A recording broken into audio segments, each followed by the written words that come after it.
নমস্কার। ঠাকুরমা স্বামীজি গুরুদেবের শ্রীচরণে প্রণাম জানাই। পরম পুরুষ শ্রীরামকৃষ্ণ ছোট্ট করে একটি কাহিনী শোনাই। সকালবেলা আজান দিয়েছে মসজিদ থেকে। শ্রীরামকৃষ্ণ দে ছুট। এ কি, তুমি কে? প্রথম দিন জিজ্ঞেস করেছিল মুসলমানেরা। ওদের মধ্যে থেকে কে একজন বললে, ওকে চেনোনি? ও মন্দিরে থাকে, পুজো টুজো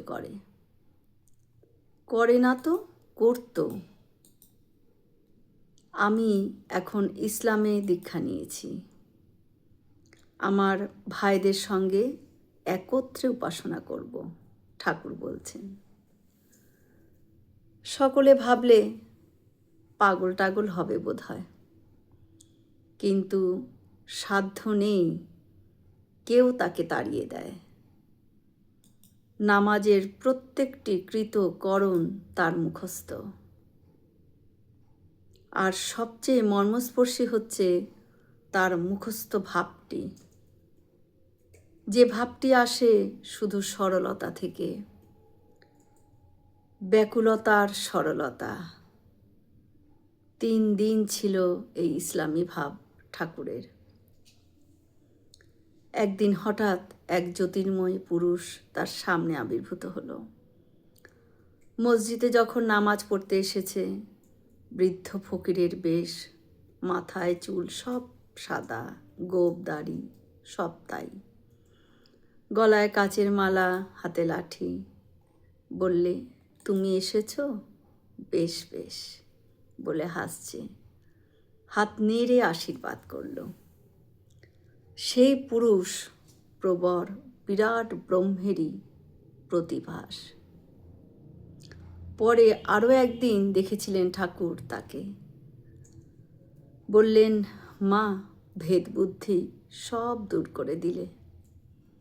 বটতলায় বসে ধ্যান করছি, দেখলাম একজন বুড়ো মুসলমান শানকি করে ভাত নিয়ে সামনে এলো।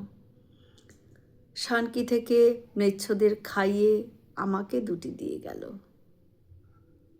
মা দেখালেন, এক বই 2 নেই, সব এক। শিখেরা বলেছিল ঈশ্বর দয়ালু। আমি বললাম, তিনি আমাদের মা বাপ। তিনি আবার দয়ালু কি? ছেলের জন্ম দিয়ে বাপ মা লালন পালন করবে না, করবে কি বামুন পাড়ার লোকজন? জয় শ্রীরামকৃষ্ণ। আমরা সকলে মিলে একসাথে বলি, জয় মহামায় কি জয়, জয় ভগবান শ্রী শ্রীরামকৃষ্ণদেব কি জয়, জয় স্বামীজি মহারাজজি কি জয়। হয়তো অনেক ভুল ত্রুটি হলো, ঠাকুর যেন ক্ষমা করে দেন আমায়। সকলে সুস্থ থাকবেন, আনন্দে থাকবেন। ঠাকুর মায়ের কৃপা দৃষ্টি সকলের ওপর বর্ষিত হোক। শুভরাত্রি।